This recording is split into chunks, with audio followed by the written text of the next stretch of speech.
الحمد لله نحمده ونستعينه ونؤمن به ونتوكل عليه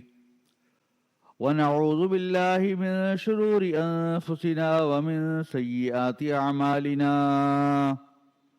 من يهده الله فلا مضل له ومن يضلله فلا هادي له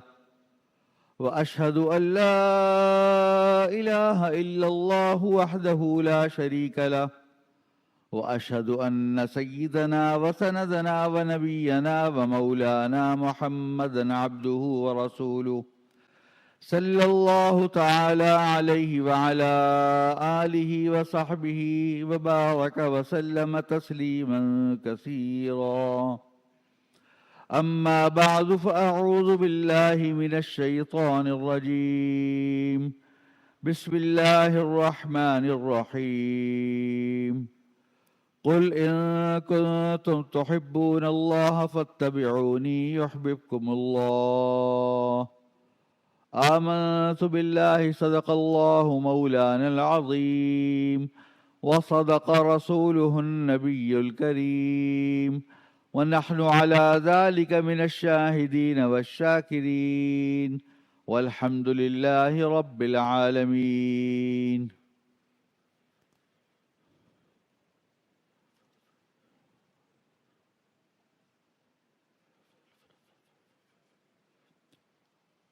بزرگان محترم اور برادران عزیز، السلام علیکم ورحمۃ اللہ تعالی وبرکاتہ. ابھی جو میں نے آپ کے سامنے قرآن کریم کی ایک آیت کا حصہ پڑھا، اس میں اللہ تبارک و تعالیٰ نے ارشاد فرمایا ہے حضور اکرم صلی اللہ علیہ وسلم کی ذات سے کہ آپ کہہ دیجئے کہ اگر تم مجھ سے محبت کرتے ہو، قل ان کنتم تحبون اللہ، کہ اگر تم اللہ تعالیٰ سے محبت کرتے ہو تو فاتبعونی، تو تم میری اتباع کرو، یعنی حضور اکرم صلی اللہ علیہ وسلم کی اتباع کرو. یحببکم اللہ، تو اللہ تعالیٰ بھی تم سے محبت کرے گا.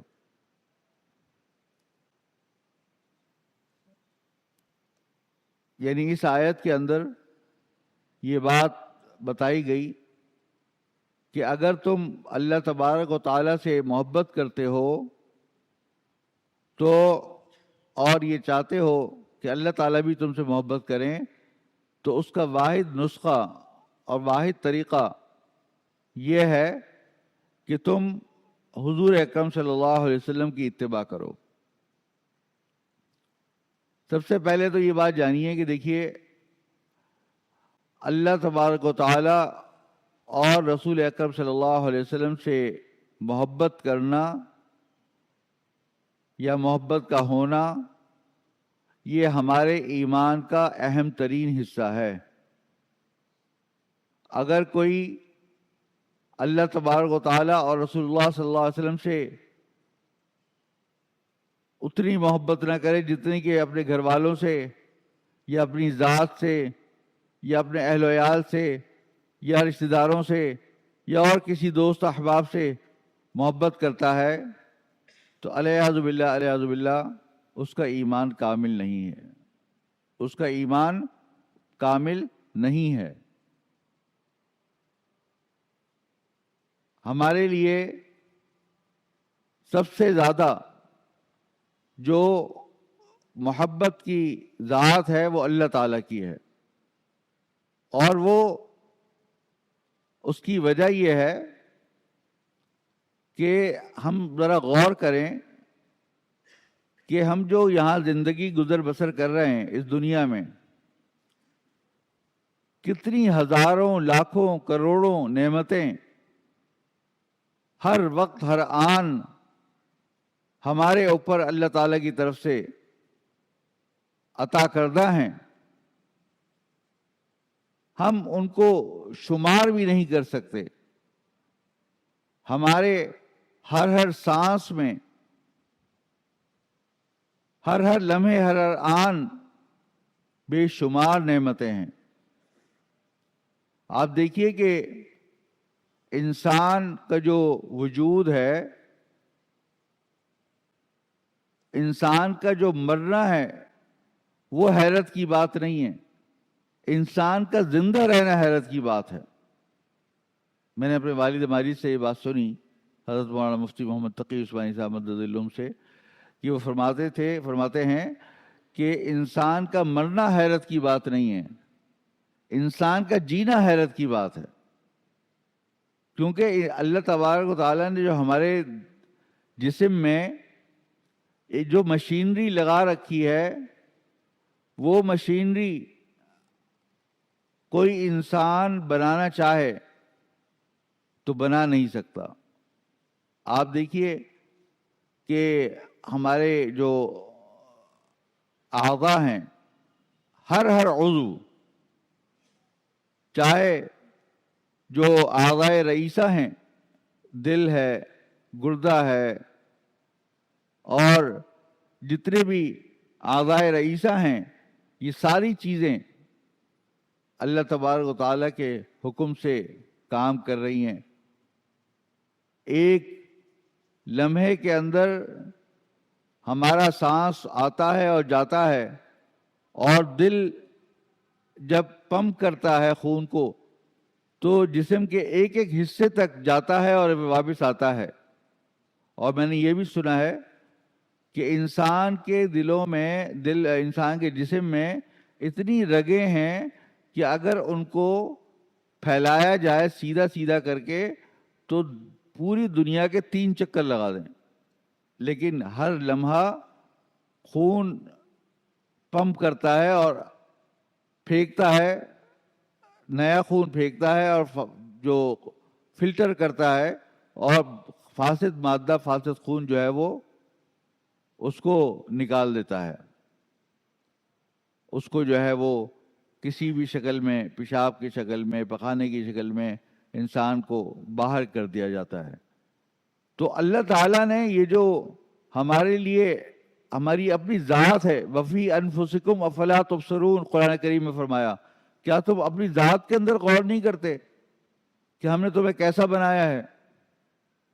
وَلَقَدْ خَلَقْنَا الْإِنسَانَ فِي أَحْسَنِ تَقْوِيمٍ، کہ ہم نے انسان کو بہترین طریقے سے بنایا ہے، بہترین تقویم میں بنایا ہے۔ تو در حقیقت آپ باقی تمام اشرف المخلوقات کے مقابلے میں تمام حیوانات، تمام جاندار، تمام جانور، سب کو دیکھ لیں، لیکن جو اللہ تعالیٰ نے انسان کو عقل عطا فرمائی، جو شعور عطا فرمایا، بدی کا اور اچھائی کا امتیاز عطا فرمایا، یہ سب چیزیں تو جانوروں میں نہیں ہیں۔ جانور کو تو پتہ نہیں ہے کہ کیا چیز صحیح ہے، کیا غلط ہے، لیکن اللہ تعالیٰ نے ایک شعور ہر انسان کو، ایک ضمیر ہر انسان کو عطا کیا ہے، جو اس کے اچھائی اور برائی کو بتا دیتا ہے۔ حدیث میں آتا ہے، حضور اکرم صلی اللہ علیہ وسلم نے فرمایا کہ الاسم ما حاک فی صدرک او ما فی قلبک، کہ گناہ وہ ہے جو تمہارے دل کا ہے، گناہ وہ ہے جو تمہارا دل بتا دے۔ استفتی نفسک استفتی قلبک، کسی سے فتویٰ لینے کی ضرورت نہیں ہے، اپنے دل سے پوچھ لو، دل ہی گواہی دے دے گا یہ صحیح ہے یہ غلط ہے۔ تو اللہ تعالیٰ نے انسان کے اندر ایک ایسا مادہ رکھا ہے کہ یہ مادہ اگر صحیح ہو تو پورا جسم صحیح کام کرتا ہے، اور اگر وہ عضو غلط کام کرے تو پورا جسم غلط ہو جاتا ہے۔ الا ان فی الجسد لمضغہ اذا صلحت صلح الجسد کلہ واذا فسدت فسد الجسد کلہ الا وہی القلب۔ حدیث میں فرمایا گیا حضور پاک صلی اللہ علیہ وسلم نے کہ سنو کہ جسم میں ایک ایسا ٹکڑا ہے کہ جو اگر صحیح کام کرے تو پورا جسم صحیح کام کرنے لگتا ہے، اور اگر وہ غلط کام کرے تو پورا جسم غلط کام کرنے لگتا ہے، اور وہ ہے دل۔ تو یہ دل جو ہے، اور دل کے اندر ایک تو دل بحیثیت اس کے کہ وہ جسمانی عضو ہے، پھر اس دل کے ساتھ اللہ تعالیٰ نے روح کو وابستہ کر دیا ہے۔ روح انسان کو اچھائی کی طرف بتلاتی ہے، اور انسان کا نفس بھی اسی سے وابستہ ہے جو انسان کو برائی کے طرف آمادہ کرتا ہے۔ تو یہ ایک ایسی لطیف چیز وابستہ کی ہے جو دل کے ساتھ اللہ تعالیٰ نے روح کو وابستہ کیا ہے، کہ جو انسان کے اندر نیکی کے جذبات کو آگاہ کرتا ہے اور اس کے بارے میں متنبع کرتا ہے۔ میں نے ایک بزرگ سے سنا اور پڑھا بھی ایک کتابوں میں کہ در حقیقت جب انسان کو مٹی سے بنایا گیا تو اس کے اندر اللہ تبارک تعالیٰ نے اپنی روح پھونکی۔ اللہ تعالیٰ کی ذات تو مکمل نور ہے نا، اللہ نور السماوات والارض، اللہ تعالیٰ کی ذات تو مکمل نور ہے، تو اپنی طرف سے جو نور پھونکا وہ در حقیقت روح ہے، اور وہ ہمیں نیکی کی طرف آمادہ کرتی ہے۔ لیکن ساتھ ساتھ مٹی سے بھی بنایا، اور مٹی کے اندر جلنے کی بھی خصوصیت ہے، مٹی کو آگ بھی لگ جاتی ہے، یعنی کہ مٹی کے ساتھ جو اعضاء ہوتے ہیں، جو اس کی جو چیزیں ہوتی ہیں، اس کے اندر کچھ تھوڑی بہت نار کا بھی اس کے اندر ایلیمنٹ یا حصہ رکھا، جو در حقیقت انسان کا نفس ہے۔ تو انسان جو ہے در حقیقت انسان نور اور نار کا مرکب ہے، یعنی کہ مٹی سے تو بنایا گیا ہے لیکن اس کے اندر روح بھی ڈال دی گئی ہے اور نفس بھی ڈال دیا گیا ہے۔ نفس انسان کو برائی کی طرف آمادہ کرتا ہے۔ ان النفس لامارۃ بالسوء، قرآن کریم فرمایا گیا کہ بے شک نفس جو ہے وہ برائی کی طرف ابھارتا ہے۔ اور اب جب دونوں کا مقابلہ ہوتا رہتا ہے، روح کا اور نفس کا، اگر روح غالب آ جاتی ہے اور انسان کے اندر روحانی طاقتیں غالب آتی ہیں اور انسان اپنے نفس کا تزکیہ کر لیتا ہے، نفس کو پاک صاف کر لیتا ہے، تو وہی در حقیقت ایک نور بن جاتا ہے۔ تو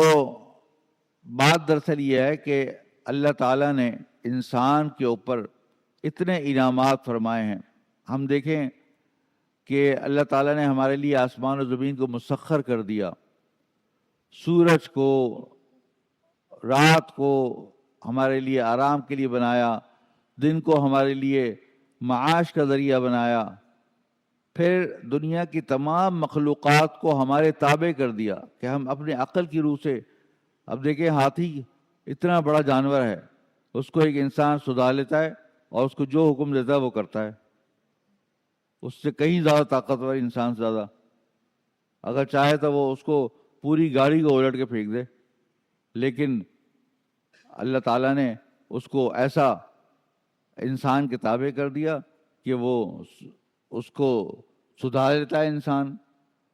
انسان کیا کیا کر لیتا ہے اپنے عقل کی دنیا میں۔ آج کل تو آپ دیکھیے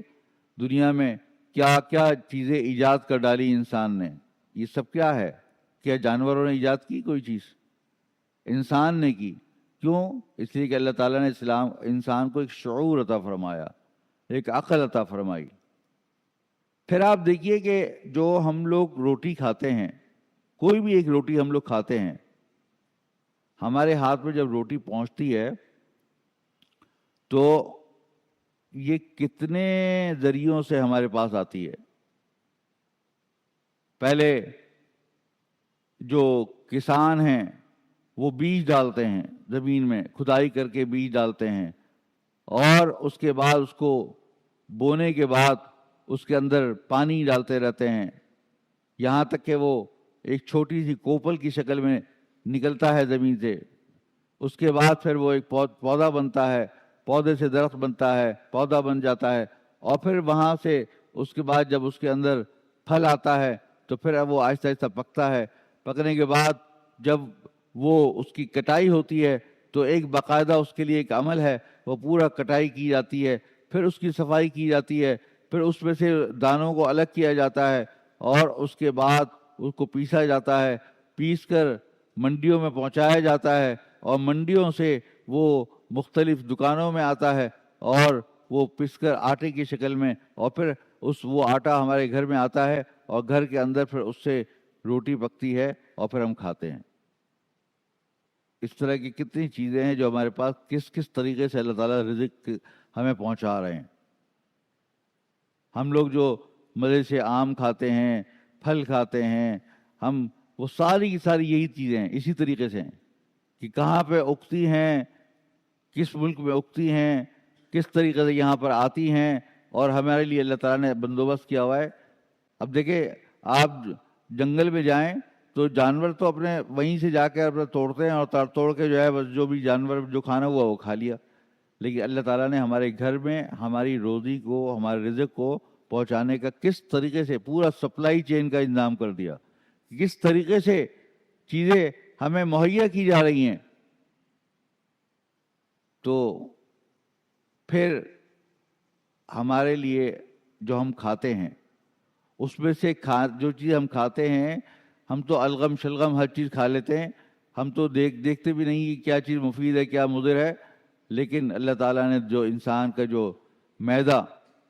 نظام انہضام، ہضم کرنے کا جو طریقہ جسم میں رکھا ہے، وہ اس میں سے جو صحیح چیزیں ہوتی ہیں اس کو الگ کرتا ہے، جو فاسد چیزیں ہوتی ہیں اس کو پیشاب کی شکل میں یا پخانے کی شکل میں نکال دیتا ہے۔ اگر خدا نہ خواستہ کسی کا پیشاب یا پخانہ بند ہو جائے، الیاذ باللہ، آپ تکلیف کا اندازہ نہیں کر سکتے۔ جن کے گردے فیل ہو جاتے ہیں، الیاذ باللہ، کس قدر تکلیف میں ہوتے ہیں وہ لوگ۔ ہر عضو، ہماری بینائی، ہم جو دیکھ رہے ہیں، یہ کتنی بڑی نعمت ہے اللہ تعالیٰ کی کہ اللہ تعالیٰ کی جمالیات کو دیکھ رہے ہیں، اللہ تعالیٰ کے عطا کردہ چیزوں کو دیکھ رہے ہیں، ہم اپنے رشتہ داروں کو دیکھ رہے ہیں،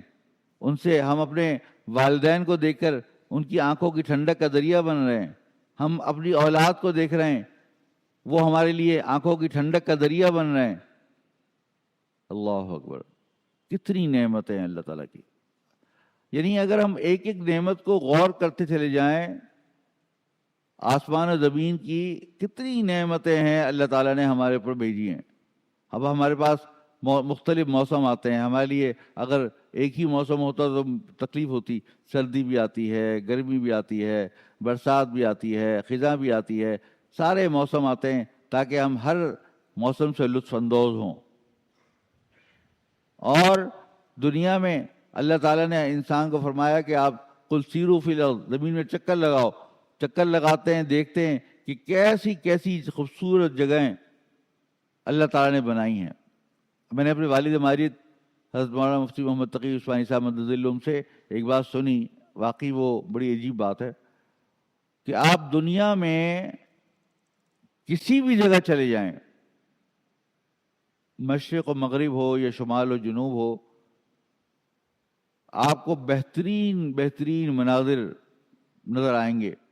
صحرا بھی نظر آئیں گے، جنگل بھی نظر آئیں گے، پہاڑ بھی نظر آئیں گے، سمندر بھی نظر آئیں گے، جھیلیں بھی نظر آئیں گی، دریا بھی نظر آئیں گے، کیسے کیسے مناظر آپ کے سامنے نظر آئیں گے۔ لیکن آپ کو ایک چیز جو ہے وہ آپ کو تمام مناظر میں پوری دنیا میں وہ قدر مشترک نظر آتی ہے، یعنی کہ آپ کو لگتا ہے کہ اس کی جو ڈیزائن کیا گیا ہے، اس کو جو آرکیٹیکچری ہے اس کی، یا اس کی جو تصویر کشی کی گئی ہے، اس کا کرنے والا ایک ہی ہے۔ آپ دیکھ لیجئے، پہاڑ جو ہیں وہ بے شک اس کے اندر الگ الگ سائز کے ہوتے ہیں، لیکن پیٹرن ایک ہی ہے۔ جنگلات، درخت اسی طریقے سے نیچے سے اگتے ہیں اور اسی طریقے سے پھیلتے ہیں، سمندر، دریا، یعنی ان سب میں ایک ایسی چیز، کوئی قدر مشترک ہے جس سے کہ پتہ چلتا ہے کہ ان سب کا بنانے والا ایک ہی ہے۔ اگر مثال کے طور پہ آپ دیکھیں، میں آپ کو اس کی ایک چھوٹی سی مثال دوں کہ اگر کوئی ایک جگہ ہو، مثال کے طور پر 1000 ایکڑ جگہ ہو، وہاں پر مختلف لوگ مختلف اپنے گھر بنانا چاہتے ہیں. ایک آدمی ایک آرکیٹیکٹ کو رکھتا ہے، ایک آدمی دوسرے آرکیٹیکٹ کو رکھتا ہے، تیسرے آرکیٹیکٹ کو ہائر کرتا ہے. ہر آدمی اپنے انداز سے گھر بنائے گا. آپ کو لگے گا یہ سب کے بنانے والے الگ الگ ہیں، لگتا نہیں لگتا، سیدھی سی بات ہے. ہم دیکھتے ہیں، آپ جائیے گلشن اقبال میں، ڈیفینس میں، مختلف علاقوں میں جائیے، آپ کو صاف پتہ چل جائے گا، لگے گا یار اس کا آرکیٹیکٹ تو بڑا زبردست تھا، اس کا تو ایسی ہے، یہ تو ایسا ہے. کیونکہ اتنا زیادہ تفاوت عظیم ہوتا ہے، کہ اتنا زیادہ فرق ہوتا ہے کہ آپ کو صاف پتہ چل جاتا ہے. دیکھنے والا ایک عام آدمی کہہ دے گا کہ اس کا آرکیٹیکٹ الگ ہے، اس کا آرکیٹیکٹ الگ ہے. لیکن آپ اللہ تعالیٰ کی صناعی دیکھیے، پوری دنیا میں اگر صحرا ہوں گے تو ایک جیسے ہوں گے،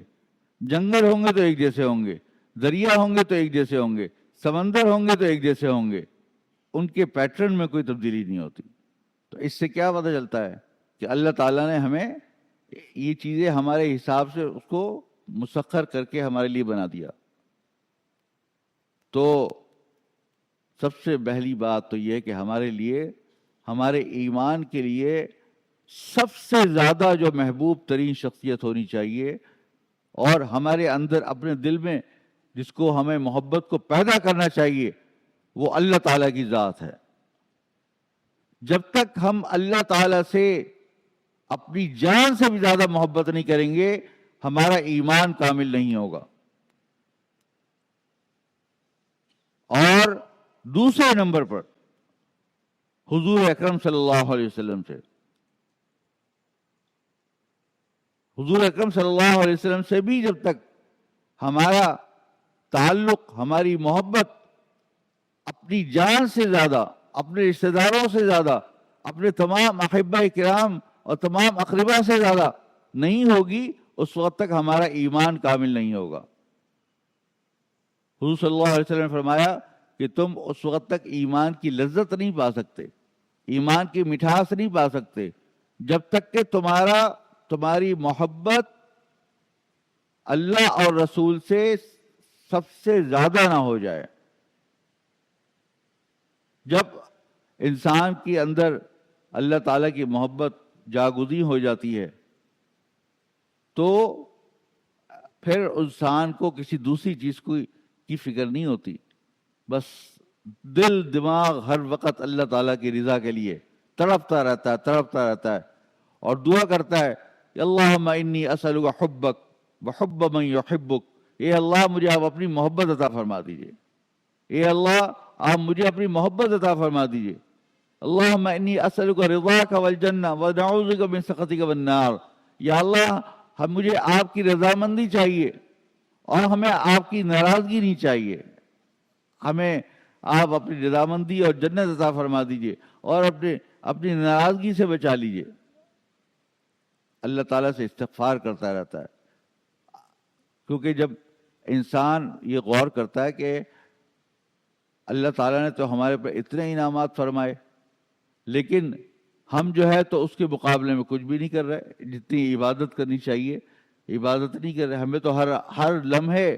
اللہ تعالیٰ کا ذکر کرنا چاہیے اور ہر وقت ہمارا دل متوجہ ہونا چاہیے اللہ کی طرف،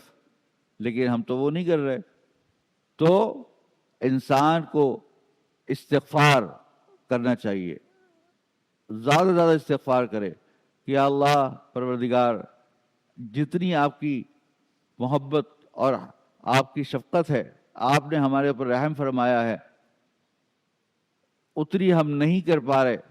تو یا اللہ ہمارے گناہوں کو معاف کر دیجیے، ہمیں توفیق عطا فرمائے. اللہم اعنی علی ذکرک و شکرک و حسن عبادتک. اے اللہ ہماری مدد فرمائیے کہ ہم آپ کا ذکر کریں، شکر کریں اور بہترین عبادت کریں. تو یہ انسان اپنے آپ کی توجہ اس طرف لگا لے کہ آیا ہماری دل اللہ تعالیٰ کی طرف کس قدر متوجہ ہے، ہم کتنی محبت کرتے ہیں اللہ تعالیٰ سے، اور یا یہ کہ ہم دنیاوی چیزوں سے زیادہ محبت کرتے ہیں. دیکھیں جو مسلمان ہوتا ہے نا،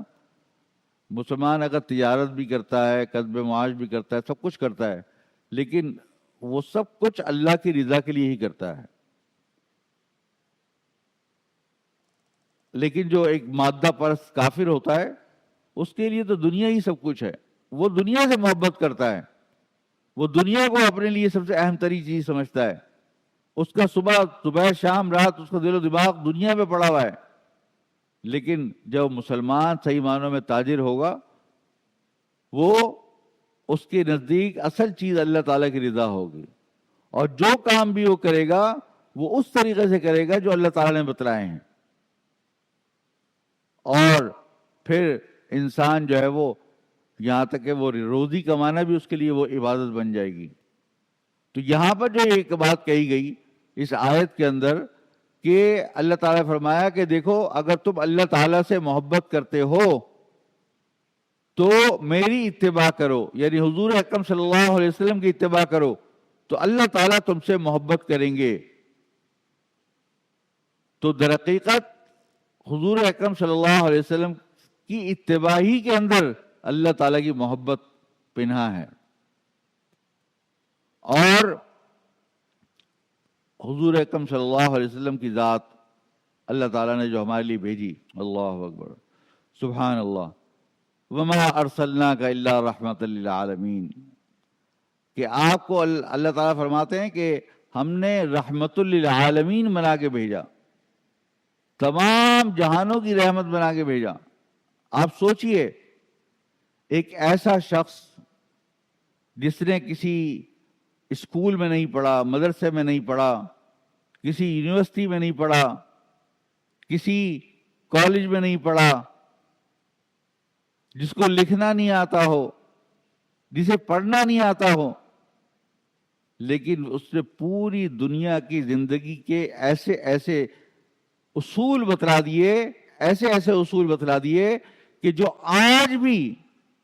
موجودہ سائنس کے اندر موجودہ بڑے بڑے دانشور، بڑے بڑے سائنٹسٹ اس کے اوپر غور کر کے اپنے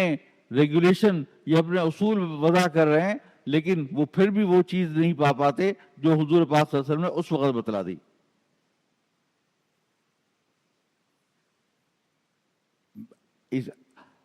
اگر ہم حضور اکرم صلی اللہ علیہ وسلم کی جو تعلیمات ہیں اس کے اوپر عمل کریں تو ہم پاتے ہیں کہ آپ کی تعلیمات عقائد کے بارے میں ہیں، عبادات کے بارے میں ہیں، معاملات کے بارے میں ہیں، معاشرت کے بارے میں ہیں، اخلاق کے بارے میں ہیں. یہ بنیادی 5 چیزیں ہیں جو اس پہ آپ کی تعلیمات پائی جاتی ہیں. تو اگر انسان مثال کے طور پہ اگر صرف معاملات کو ہی لے لے، اور جتنے کافر لوگ ہیں وہ طریقے اپنی تجارت کے اندر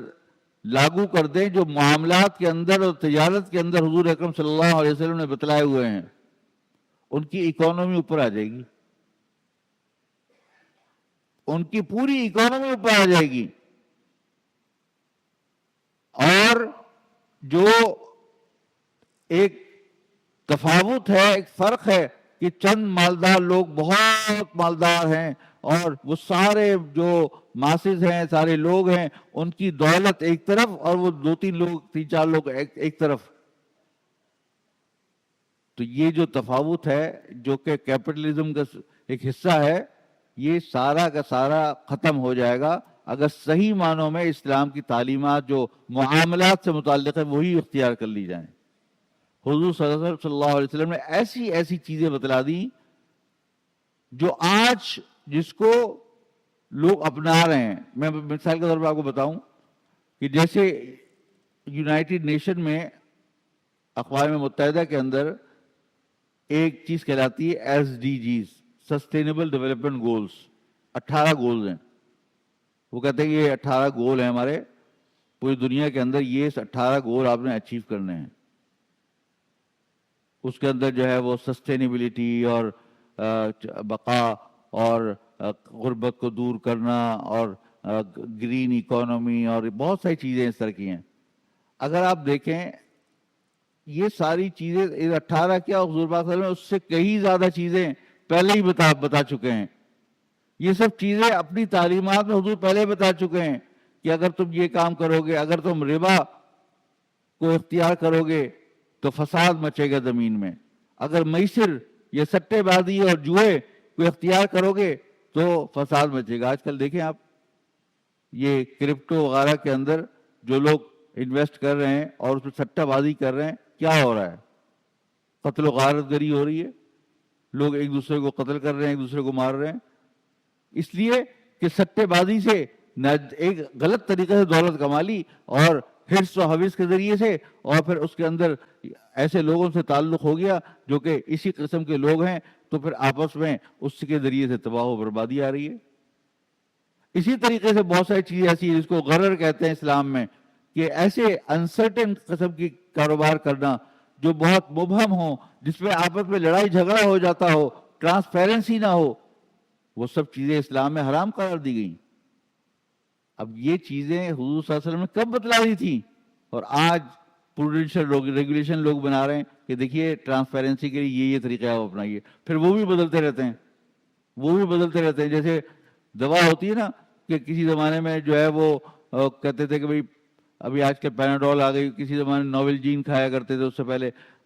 تو پھر اب جو ہے وہ بتا رہے ہیں کہ پیناڈول کی جگہ یہ کھائیں. تو اس طرح دوائیں بھی تبدیل ہوتی رہتی ہیں. یہ لوگ اپنی ریسرچ کرتے ہیں، تبدیل کرتے رہتے ہیں، لیکن شریعت کے جو بنیادی احکام ہیں وہ محکم ہیں، وہ پہلے سے بتلا دیے گئے ہیں کہ وہ چیزیں چاہے اس زمانے میں ہوں یا اس زمانے میں ہوں، آپ نے ان کو پورا کرنا ہے. تو اگر آپ وہ پورا کریں گے تو کوئی بھی پورا کرے گا وہ فلاح پا جائے گا. ہمارے دادا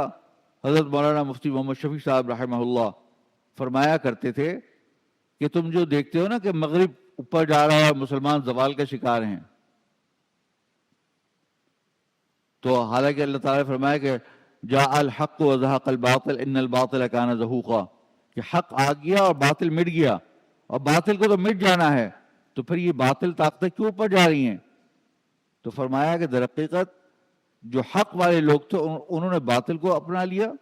اور جو باطل لوگ تھے انہوں نے بعض حق کو اپنا لیا. آپ دیکھیے تجارت و معاملات کے معاملے میں بعض چیزوں میں انہوں نے وہ چیزیں اپنا لی کہ جو ہمارے مسلمانوں کا شعار تھے، صداقت، امانت، دیانت. یہاں تک کہ ہم نے ایک چیز فقہ میں پڑھی ہے کہ اگر آپ کوئی چیز خرید کر لے کر آئے، بعد میں آپ کو خیال آیا کہ میں نے غلط لے لی، واپس جاتے ہیں دکاندار کے پاس کہتے ہیں واپس لے لو، تو اس کو حدیث میں کہتے ہیں اقالہ. تو حدیث میں اس کی ترغیب آئی ہے، فرمایا کہ جو آدمی اقالہ کرے گا یعنی قبول کر لے گا بیچنے والا کہ چلو کوئی بات نہیں واپس لے لو اور میں تو پیسے دے دیتا ہوں، واپس دے دو میں پیسے دے دیتا ہوں، تو جو اللہ تعالیٰ اس سے قیامت کے روز اس کے گناہوں کا اقالہ فرما دے گا، گناہوں کی لغزشوں کو معاف فرما دے گا. اب آپ یہ دیکھیے ہمارے پاکستان میں کیا لکھا ہوتا ہے، ادھار اور واپسی بند ہے. آپ وہاں جائیے، وہاں پر آپ کچھ چیز خرید کے لے کر آئیے اور آپ کو پتہ نہیں ہے، آپ جائیے رسید دکھائیے واپس پیسے لے لیجیے. تو بہت ساری ایسی چیزیں ہیں جو ہمارے اسلام کا ایمان کا اور ہمارے معاملات کا حصہ تھی، جو شریعت میں بتائی گئی تھی، وہ انہوں نے اپنا لی تو وہ اوپر چلے گئے. ہم لوگ جو ہے خیانت میں، کرپشن میں، جھوٹ میں، دھوکے بازی میں، غلط طریقے سے حرام کمانے میں اتنے لگ گئے کہ ہم حالانکہ ہم ہیں مسلمان لیکن ہم نے طریقے کافروں والے اپنا لیے. تو جب مسلمان کوئی غلط کام کرتا ہے تو اس کی سزا تو اس کو دنیا میں مل جاتی ہے، اور آخرت میں اللہ بچائے، آخرت میں بھی اللہ تعالیٰ محفوظ رکھے. تو خلاصہ بات کا یہ ہے کہ یہ ایک بہت لمبا موضوع ہے، یہ کوئی ایک وقت کی بات نہیں ہے، کیونکہ حضور اکرم صلی اللہ علیہ وسلم کی سیرت سے متعلق بات کرنا یہ اتنا لمبا موضوع ہے کہ ہماری زندگیاں ختم ہو جائیں لیکن حضور صلی اللہ علیہ وسلم کی جو شخصیت کے اوپر بات ہے کبھی ختم نہیں ہو سکتی. اسی لیے میں عرض کرتا ہوں کہ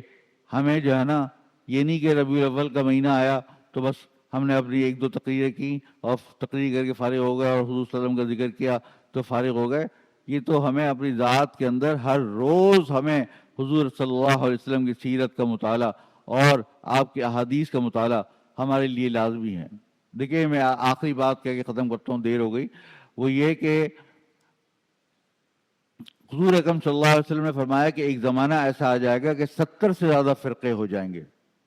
اتنے سارے فرقے ہو جائیں گے۔ تو صحابہ کرام نے پوچھا کہ یا رسول اللہ ہم پھر کس فرقے پہ عمل کریں؟ تو حضور نے فرمایا کہ ما انا علیہ واصحابی، جس پر میں اور میرے صحابہ کرام ہیں۔ تو گویا کہ اس کا مطلب یہ ہے کہ حضور پاک صلی اللہ علیہ وسلم کا طریقہ اور صحابہ کرام کا طریقہ یہ قیامت تک محفوظ رہے گا،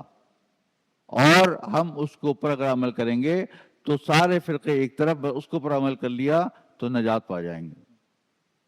تو بس اللہ تعالیٰ سے دعا کیجیے کہ اللہ تعالیٰ ہمیں اس پر عمل کی توفیق عطا فرمائے اور حضور اکرم صلی اللہ علیہ وسلم کی سنتوں پر عمل پیرا ہونے کی توفیق عطا فرمائے۔ وآخر دعوانا الحمدللہ رب العالمین۔ جزاکم اللہ۔